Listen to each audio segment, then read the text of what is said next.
Oke, assalamualaikum warahmatullahi wabarakatuh. Apa kabar anak sekalian? Kelas 7, kelas 8, dan kelas 9, serta Dewan Guru, teman-teman yang sekarang sedang perjalanan menuju kelasnya masing-masing untuk mengajar. Mudah-mudahan hari ini diberikan kesehatan Allah Subhanahu wa taala. Amin ya rabbal alamin. Baik saudara, anak sekalian, hari ini tepat tanggal 22 Oktober tahun 2025, kita bersama-sama sedang memperingati Hari Santri Nasional. Oke, makanya kita sekarang pakai peci semuanya. Memperingati Hari Santri Nasional, saudara. Dan tentunya di pesantren ini sekarang sedang menjalankan upacara untuk memperingati Hari Santri Nasional. Mudah-mudahan peringatan Santri Nasional tahun ini bisa berjalan dengan meriah dan dimeriahkan dengan berbagai lomba, bisa membaca kitab, hafalan Quran atau membaca sholawat, hadroh dan sebagainya. Mudah-mudahan dapat memeriahkan Hari Santri ini dan mengasah bakat santri-santri yang sedang belajar di pondok pesantren. Baik, hari ini saya kedatangan seorang tamu, Ustadz tersohor di Bojongkoneng. Ustadz SMP 1 Cikarang Utara. Tolong diperkenalkan nama siapa, sebut, dan tinggalnya di mana. Silakan. Assalamualaikum warahmatullahi wabarakatuh. Waalaikumsalam warahmatullahi wabarakatuh. Innal hamdalillah wa syukurillah wa ala nikmatillah wa la haula wa la quwwata illa billahil aliyyil azim. Shadaqallahul azim. Yang kami hormati Bapak Senator Waris, SPD, MPD. Nggak usah pakai itu. Alhamdulillah, juga para pemirsa yang berada di manapun, ya. Alhamdulillah wa syukurlah dengan izin Allah Subhanahu wa taala. Iya. Sekarang kita sudah bisa memperingati lagi ya, Iya. misalnya. Yang kedua. Nah, yang kedua yakni Hari Santri Nasional. Ini dengan adanya suatu berkat dan izin Allah Subhanahu wa taala. Iya, betul. Salawat masalam senantiasa sampaikan kepada baginda alam junjungan kita bersama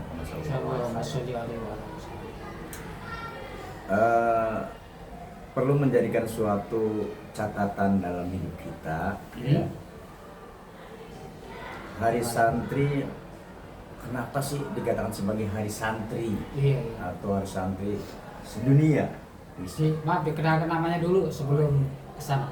Nama siapa? Sebelum saya terlalu jauh untuk berbicara, saya akan memperkenalkan diri. Nama saya adalah Aang Mindahar SAG.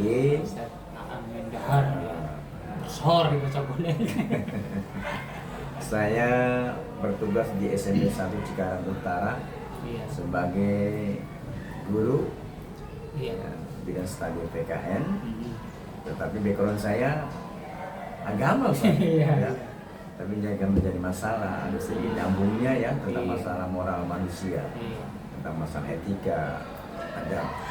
Terus ngomong-ngomong, dulu kita berdua kan pernah mengalami menjadi santri pondok pesantren ya. Iya, ya. Jadi beberapa tahun kita pernah mukim di pondok. Betul. Ada nggak Ustadz yang perlu diceritakan kepada rekan-rekan atau kepada murid-murid kita murid SMP 1 Cikarang Utara yang mungkin bisa diambil hikmahnya? Ada nggak suka duka menjadi santri di pondok pesantren ini seperti apa?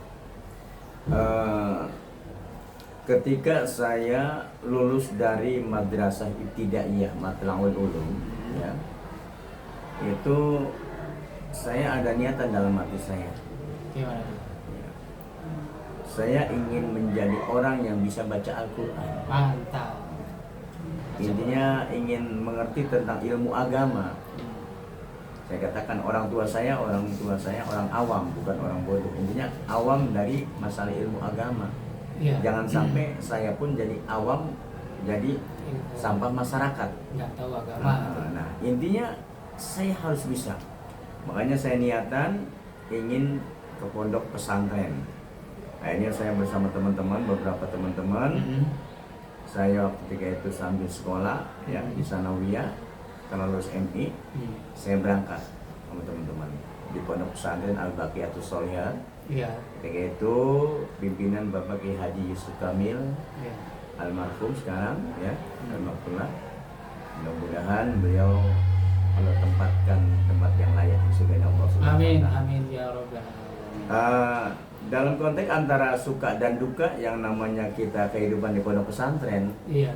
itu hal yang biasa. Iya. Sukanya saya bersyukur saya bisa masuk pondok pesantren. Iya. Masya Allah, tabarakallah. Seneng gitu kan. Iya. Kenapa? Kasarnya kalau kan namanya kita di pondok pasti megang duit toh. Intinya kita betah dulu San. Namanya anak kecil ya. Saya jujur ketika itu Bukan sampai guru saya Ustaz Wandi, Iya. beliau itu Tafiz. Iya. Beliau sekarang sudah almarhum. Iya. Masya Allah. Dia bilang sama saya, Ang, ente yang penting itu sekarang betah dulu. Iya. Oh iya Ustaz gitu? Iya, ente betah dulu. Insya Allah kalau ente betah pasti ente bisa mengikuti yang namanya pelajaran-pelajaran yang ada di pondok ini. Saya ikutin dulu. Selama setahun saya jujur aja seneng sih, cuma bagaimana untuk menerapkan betah.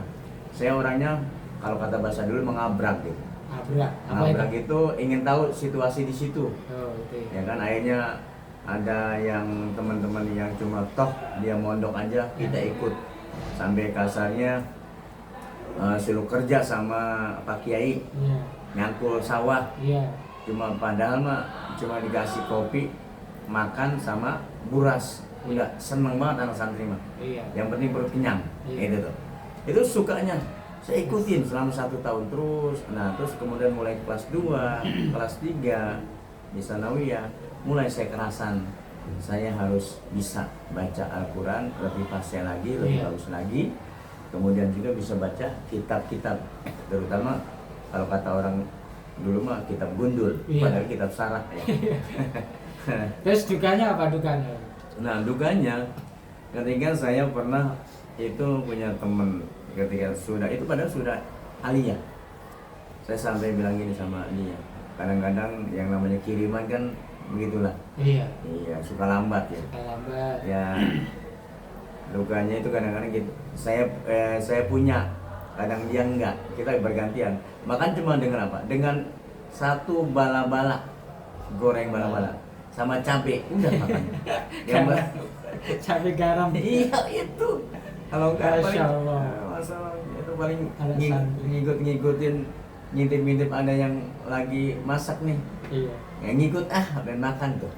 Makanya di situ Masya Allah kata saya suatu kenangan yang indah. Itu santri itu dilatih kiainya untuk hidup sederhana, Betul. disiplin, tahan banting, Iya. sehingga nanti ketika terjun di masyarakat sudah nggak kaget. Iya, terutama mental ya. Ada kesulitan hidup sudah tidak kaget lagi. Iya. Terus berikutnya akhir-akhir ini kan ada beberapa orang yang atau salah satu stasiun TV yang mendiskusikan pesantren ya, dia mengatakan membuat narasi seolah-olah kiai itu memperkaya diri, memperbudak santrinya. Menurut Ustaz gimana itu? Bener nggak itu kalau pesantren? Kan kita udah mengalami ya. Coba. Masya Allah, saya di situ sebagai orang yang pernah mondok, sebagai dulu pernah santri. Sampai sekarang pun anak saya jadi santri juga. Iya. Ya kan? Kayaknya kita nggak terima, ya kan, posisinya itu terlalu memojokkan seorang muslim dan juga kiai, seolah-olah kiai itu memaksa orang untuk memberi sesuatu sama dia. Iya. Padahal intinya kan gini, kalau tuh kenyataan jamaah atau santri memberikan sesuatu sama guru atau ustadznya, itu kan sodako. Iya. Sedekah. Ada doa Adab. dari guru atau ustadz kepada siswa atau santrinya, Iya. ya kan? Bukan dalam arti harus ya apa yang dikatakan oleh tangan setuju itu yang salah. Iya. Yang kedua juga istilahnya tentang masalah mengenai masalah hal-hal yang lain. Waduh, kata saya ini kebangetan ini. Iya, jadi ya orang yang belum tahu tentang pondok pesantren itu sebetulnya tidak pas untuk mengomentari adat atau kebiasaan yang ada di pondok pesantren. Betul. Karena didikan pondok pesantren itu berbeda dengan lembaga lain. Kalau lembaga pesantren harus yang pernah nyantri, yang tahu. Ya. Harus yang bikin narasi harus yang pernah mondok minimal. Kalau yang nggak pernah mondok bikin narasi atau tulisan-tulisan tentang santri, nanti takutnya tersesat dan malah merusak citra pesantren itu sendiri. Gitu. Oleh itu, ke depan apa yang diharapkan pada masyarakat atau lembaga lain agar tidak berprasangka buruk kepada pesantren, itu apa yang harus kita lakukan ke depan? Ya, satu sisi kepada masyarakat ketika melihat situasi atau informasi yang negatif terutama ada di pondok pesantren mengenai hal seperti itu, kita cermati dulu, tabayun ya, klarifikasi dulu, atau cek and recheck kebenarannya. Ini siapa yang salah? Nah, tentu memang kalau yang orang-orang Nasrani itu kan gitu intinya, ya kan, orang-orang yang tidak senang dengan yang namanya pondok pesantren walaupun menyatakan dirinya sebagai seorang muslim, kan kita sering mendengar al muslim mahjubun bil muslim, rusaknya muslim karena tertutup dengan orang muslim juga yang munafik gitu, yang akhirnya merusak pondok pesantren, dia tidak menyadari. Yang kedua, dengan sikap kita sebagai warga atau masyarakat yang khususnya dengan negara ini, ketika hal itu terjadi, ya cobalah kita cermati, ambil nilai positifnya. Sampai hari ini sampai sejauh mana? Kalau seandainya terjadi ya isu diskriminasi di dalam pondok pesantren, apalagi dengan kelakuan, ngapain sih orang banyak-banyak anaknya masuk pondok pesantren, kan gitu. Nah itu yang harus kita pahami. Apalagi pondok Lirboyo itu muridnya puluhan ribu. Itu sudah mencetak para ulama itu. Puluhan ribu, Masya Allah, luar biasa. Pada itu pada rekan-rekan atau lembaga lain atau masyarakat yang belum tahu tentang kondisi pesantren sesungguhnya, hendaknya jangan sampai berkomen atau memberikan komentar yang negatif pada pesantren. Karena ala pesantren itu mendidik yang tidak dimiliki lembaga lain. Maka itu harus kita hormati, jangan dikuliti, jangan disebarkan apa situasi yang terjadi dalam pesantren, jangan sampai dibuat narasi negatif, apalagi TV nasional itu kan membahas. Terus kemudian berikutnya, peringatan Hari Santri Nasional itu sekarang kan di sekolah-sekolah negeri kan suruh pakai seragam santri nih, pakai baju muslim, pakai peci hitam, ya kan? Nah ini masuk disuruh pakai seragam doang, nggak ada kegiatan. Ini menurut Ustadz gimana ke depannya? Masuk anak-anak disuruh pakai seragam doang sehingga tidak ada kegiatan yang berbau santri, gimana? Iya, sebenarnya saya ada beberapa orang bertanya. Prihatin ya? Iya, jangan cuma hanya bajunya aja yang itu, coba ada kegiatan apa gitu kan, atau lomba aja, apaan Al-Quran, walaupun dua item aja, dua itu, atau minimal di selenggara upacara pagi, apel, nggak apa-apa. Jadi pakai seragam semuanya, pakai peci, betul. Upacara mungkin 30 menit cukup untuk memberikan motivasi, siapa tahu anak-anak kita nanti termotivasi masuk pesantren atau pengen masuk pondok pesantren, jadi diwadahi. Kita ceritakan di situ pembina upacaranya yang pernah pondok, supaya anak-anak tidak alergi dengan pondok.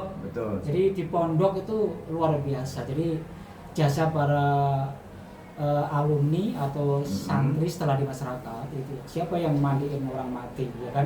Jenazah, rawat, yang nikah siapa yang menikahkan, semuanya dari pondok itu yang berperan di masyarakat. Seluruh tanah air yang berperan di masyarakat dari pondok atau kiai-kiai alumni pondok. Maka dari itu di sekolah negeri kalau bisa jangan hanya untuk memakai seragam tok, tetapi minimal upacara. Terus kemudian ada kegiatan 1-2 item, bukan seperti tadi yang Ustaz contohkan untuk baca Quran, lomba adzan atau lomba pidato, walaupun 2 item tapi ditonton di lapangan kan bagus itu. Makanya program itu harus adain, bukan hanya pakaian gini aja. Terus kemudian apa Ustaz yang menyebabkan di sekolah negeri kok hanya menyuruh muridnya pakai seragam doang? Kenapa kepala sekolah atau wakilnya tidak ada gagasan dari guru agama untuk apel misalkan? Kenapa itu? Penyebabnya apa ya? Ya sebenarnya bukan masalah penyebab misalnya. Kalau kita kasih masukan, insya Allah, ya kan? Kita kasih masukan. Ini kita belum pernah ngasih diskusi ya. Coba nanti kita kasih masukan untuk kurikulum atau kepala sekolah. Ada kan kegiatan. Nggak usah banyak-banyak lah. Hafalan Al-Quran, muazin atau ajan, atau juga muhadharah tuh, sama pidato. Itu insya Allah. Itu aja nggak usah banyak-banyak. Jadi kan meriah ya, rame. Jadi kalau kita kasih masukan, sebenarnya mereka nggak tahu gitu kan, cuma cukup oh hari santri pakai baju ini gitu kan. Tapi kalau kita masukkan ada kegiatan, insya Allah pasti. Terus yang lebih penting kan siapa tahu anak-anak kita ada masuk ingin pondok pesantren, kita wadahi, kita undang narasumber yang berkompeten untuk memberikan wawasan atau insight kepada siswa agar yang mau mondok tuh gak alergi. Ada orang tua yang ingin anaknya bisa ngaji kan pasti dipondokin, tapi karena tidak punya pemahaman tentang pondok pesantren akhirnya nggak mau anaknya kan. Ya ini perlu diperhatikan. Terus yang terakhir mungkin yang perlu kita sampaikan di sini, di pondok itu ya namanya di pondok itu jangan berpikir seperti di rumah tidur di kasur. Kalau di pondok aja tidur kan di keramik doang, nggak ada bantal, nggak ada tikar, sehat tadi ya. Malah bantalan beras. Lu pernah? Dan makannya ngeliwat sendiri, makan hampir tiap hari dulu saya pengalaman tuh pakai sambal orek. Jadi ada garam, ada cabai, ada bawang merah, udah dorek udah. Liwet, udah makan itu habis kenceng tuh. Enak aja. Air minum, kayak nasinya habis kasih air timba, masukin ke kenceng, anget-anget diminum. Masya Allah, air intip namanya. Kalau yang orang pernah pesantren pasti merasakan semuanya. Terus gudikan, buduk lah ya. Buduk, gatel-gatel itu biasa. Pertanda akan batal.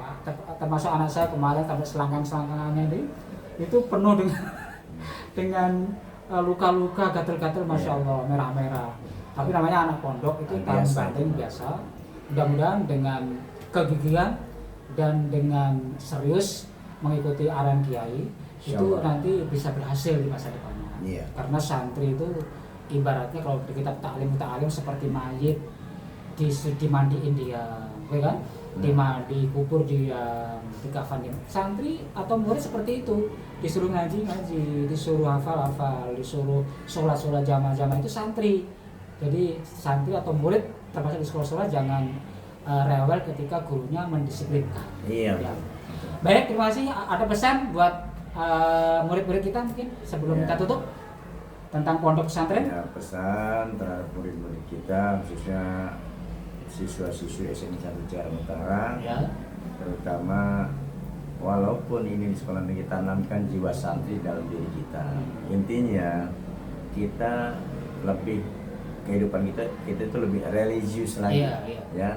Nanti penanaman adab atau moral yang dalam diri kita kan lebih hebat itu. Kan zaman sekarang orang kondisinya apa? Lebih mementingkan materi dibandingkan adab. Padahal kata ulama lebih mementingkan adab daripada ilmu, ya kan? Ilmu akan mengikuti ketika orang itu sudah punya adab. Insya Allah, pokoknya tanamkan adab yang baik agar kalian menjadi nanti sebagai santri-santri walaupun ada di SMA 1 Cikarang Utara. Jadi pesannya cukup bagus. Mudah-mudahan anak-anak yang mau mondok itu jangan takut pondok pesantren. Justru di pondok tuh enak. Jangan bilang keren sebelum mondok. Ayo mondok. Di sana masya Allah temannya banyak sekali. Apalagi pondok seperti di Lirboyo, di Kediri, Dalwa, di Jombang, itu luar biasa, muridnya tuh ribuan. Senang sekali bercampur baur dengan teman-teman dari Aceh, dari Sulawesi, Kalimantan, tidak hanya dari Jawa. Mudah-mudahan sekalian hari santri ini mudah-mudahan hari santri yang baik. Silakan berlomba, apel, dan melakukan kegiatan yang mengembangkan bakat. Mudah-mudahan kedepannya menjadi santri sampai mati. Jangan berhenti ketika mondok doang. Dan yang tidak mondok minimal menjadi santri saja, mengikuti kiai di setempat, ya. Di daerahnya ada ustadz, ada ulama, ikuti tutur katanya, perintahnya, ngajak apa. Karena beliau pewaris Nabi, posisi ulama, ustadz adalah kedudukannya tidak sembarangan. Karena disetting oleh Allah memang ditakdir jadi ustadz, jadi ulama, dari kiai. Pada itu ikutilah, mengikuti ustadz, ulama, kiai sampai dengan mengikuti Rasulullah Shallallahu Alaihi Wasallam. Baik, terima kasih. Kita tutup dengan bacaan alhamdulillah. Wassalamualaikum warahmatullahi wabarakatuh. Oke, coba lihat.